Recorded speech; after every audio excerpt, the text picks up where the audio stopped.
যারা সন্ধেবেলা মুড়ি দিয়ে টিফিন করতে ভালোবাসেন তাদের অনেকের মনেই প্রশ্ন জাগে, কোন মুড়ি খাবো, সাদা মুড়ি না লাল মুড়ি? তাদের জন্যে আজকের এই ভিডিও। দু প্রকার মুড়িরই নিজস্ব কিছু কিছু গুণ আছে, তাই আপনার প্রয়োজন অনুসারে বেছে নিন সঠিক মুড়ি। প্রথমে আসি লাল মুড়ির কথায়। লাল মুড়িতে শস্যের অর্থাৎ ধানের বাইরের আস্তরণ থাকার ফলে এটি ফাইবার, আয়রন, অ্যান্টিঅক্সিডেন্ট এবং মিনারেল সমৃদ্ধ হয়।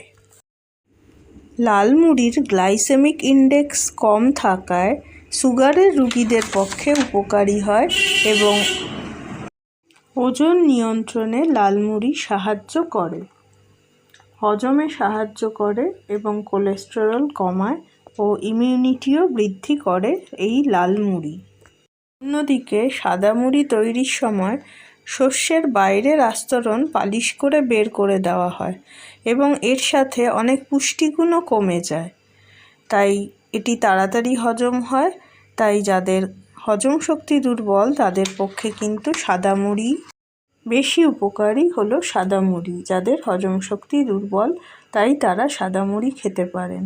অন্যদিকে বিভিন্ন উপাদেয় স্ন্যাক্স যেমন ঝালমুড়ি তৈরিতেও সাদা মুড়ি বেশিরভাগ ক্ষেত্রেই সাদা মুড়ি ব্যবহৃত হয়।